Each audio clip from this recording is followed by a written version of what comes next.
봉선은 1940년 문장지에 발표한 작가의 등단작인데요. 여성 특유의 정적인 세계를 훌륭히 예술화했다는 극찬을 받은 단편 소설입니다. 봉선화 시작합니다.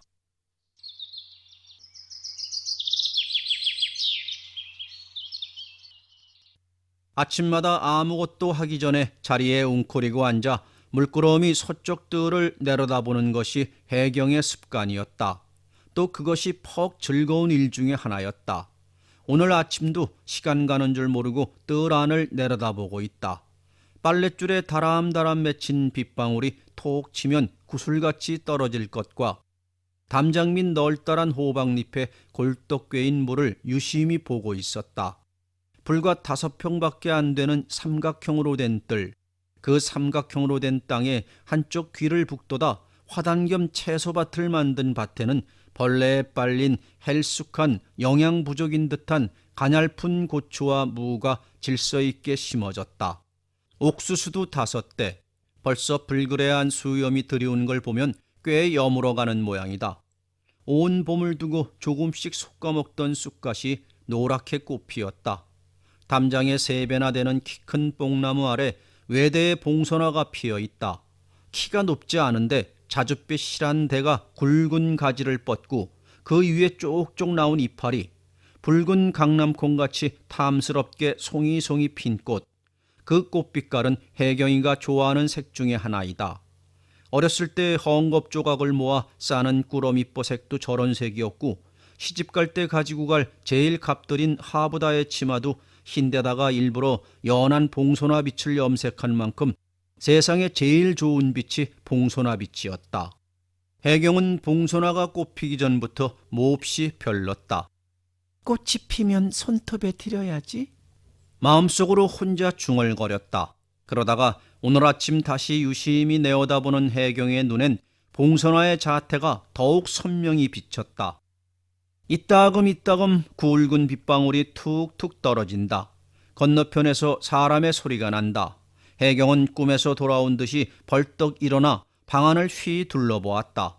모기장 없는 방에 후막기라 폼프가 놓여있고 흰 볼을 펴놓은 책상 위에는 조심스러이 놓은 웅식의 사진이 여전히 놓여있었다. 혜경은 그 사진을 볼 때마다 마음속으로 늘 이야기한다. 안녕히 주무셨어요? 이것은 그날의 제일 첫 인사이고 안녕히 주무세요. 이것은 그날의 마지막 인사이다. 아침과 밤 사이에 여러 시간 동안 글을 쓰거나 읽거나 바느질을 하거나 무엇을 생각하거나 할 때 혜경은 무시로 이 웅식의 사진과 이야기를 하는 것이다. 마음속으로 중얼거리되 어떤 때면 입 밖으로 나와서 곁에 사람이 없었나 하고 얼굴이 후끈 달아 빨개질 때도 있다. 옹식 씨, 오늘은 당신의 손수건을 할게요.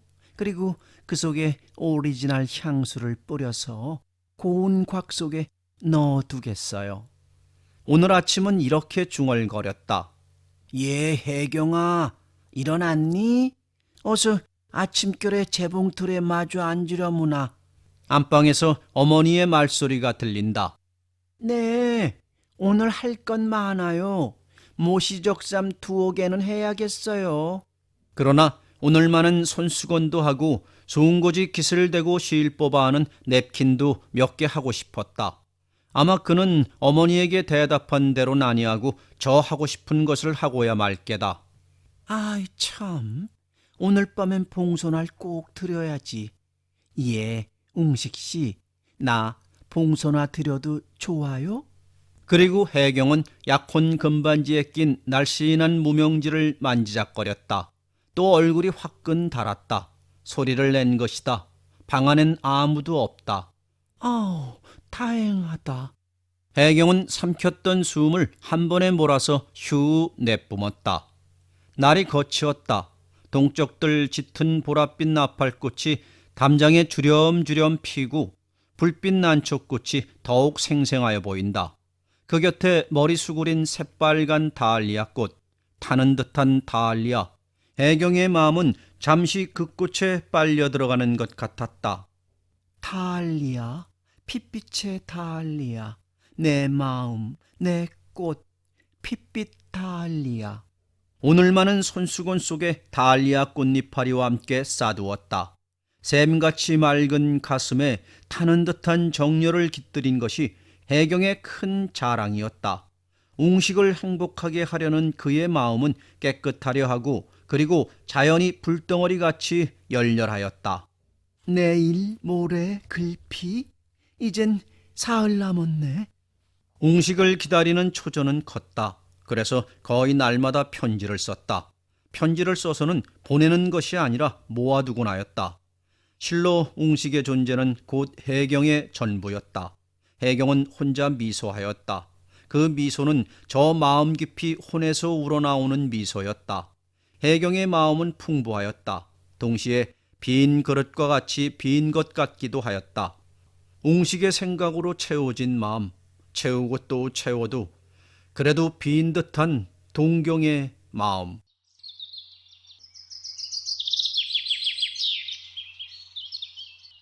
이튿날 아침 9시쯤에서 경혜가 찾아왔다.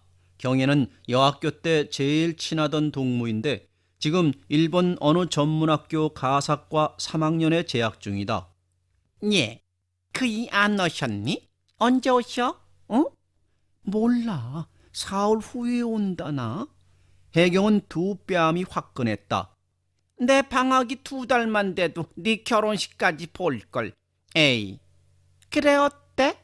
만족하지 뭐. 스마트하고 수제고 열렬하게 사랑하겠다.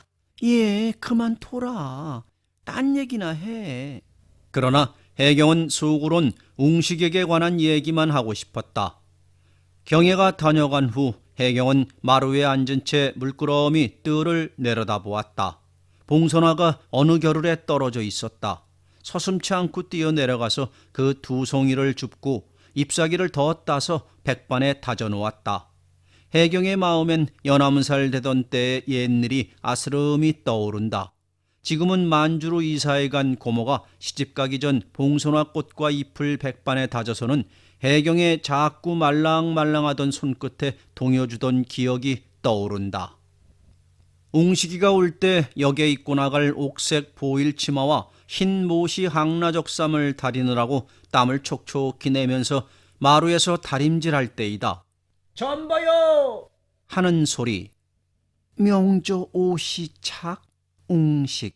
해경은 웅식이가 올 줄을 미리 알고 역에 나갈 옷 준비까지 하고 있으면서도 이 전보를 받고 너무 지나치게 놀라는 자기 자신에 놀랐다. 가슴이 울렁거리고 숨이 가빠서 지금까지 여러 가지로 그리던 모든 광경이 한데 뭉쳐서 눈앞에 활동사진 모양으로 지나간다. 장에 갔다 온 어머니에게 그 소식을 전하니 어머니도 기뻐한다.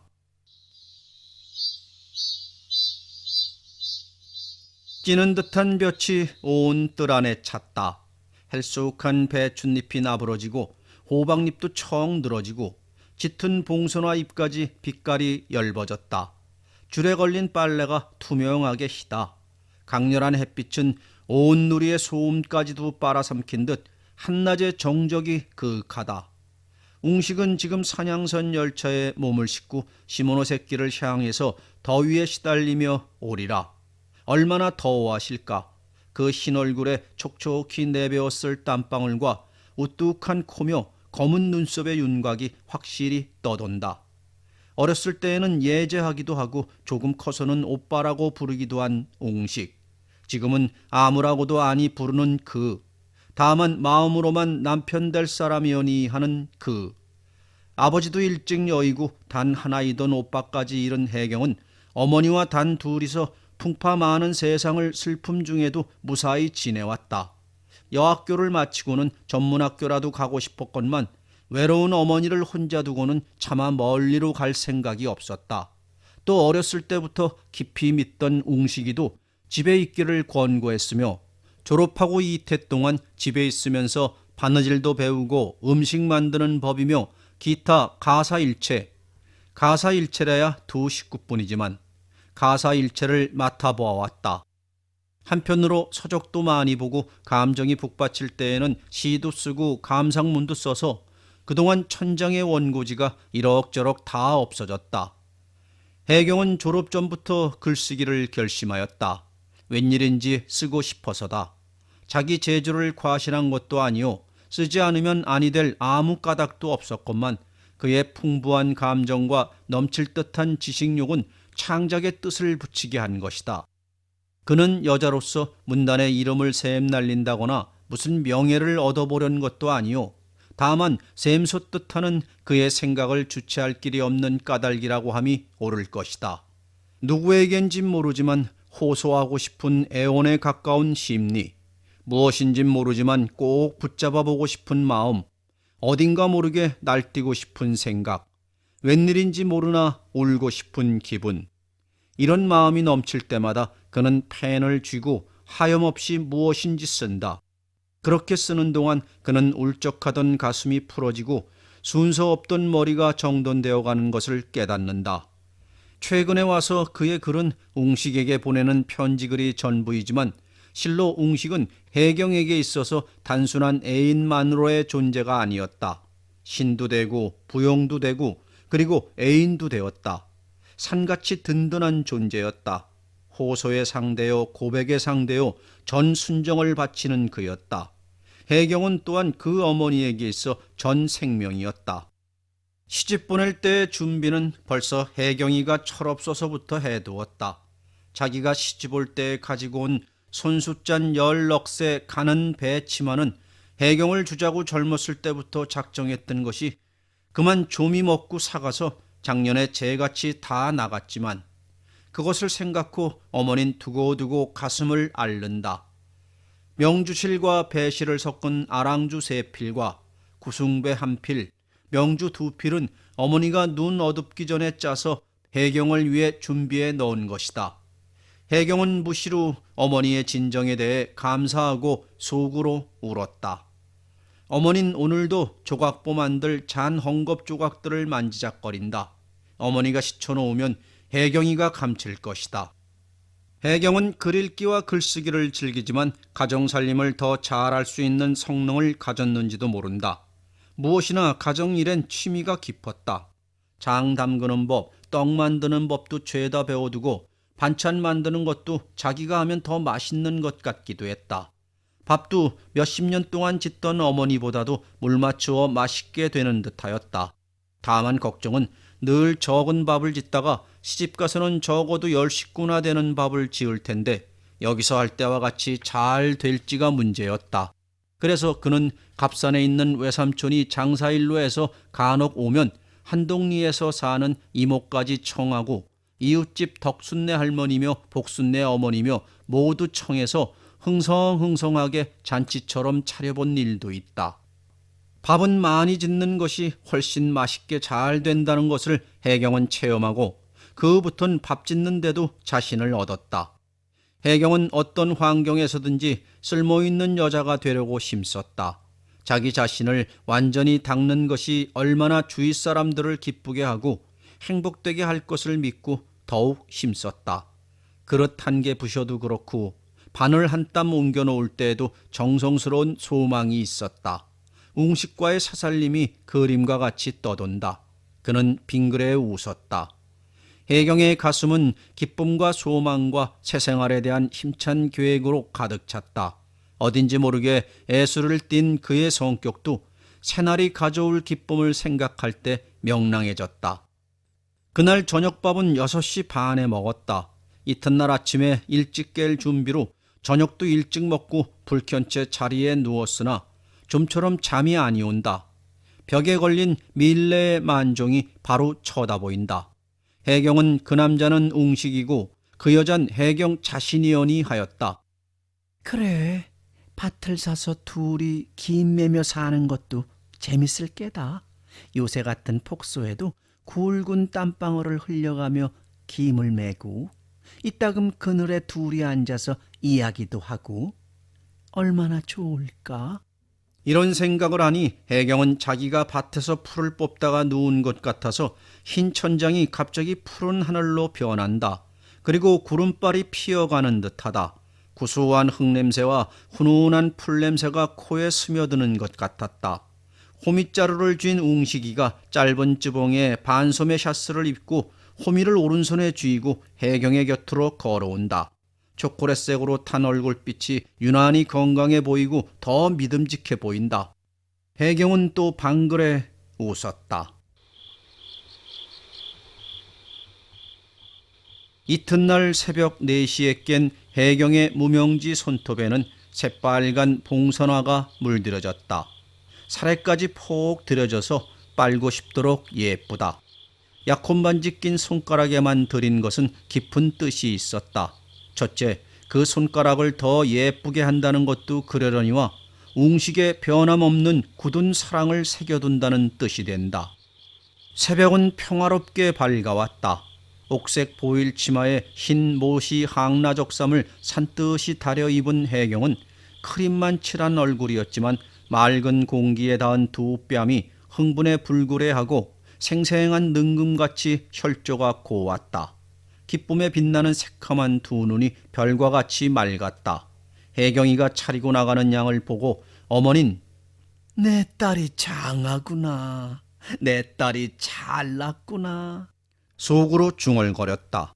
5시 10분 전 혜경의 가슴은 울렁거렸다. 5분 전 혜경의 가슴은 죄었다.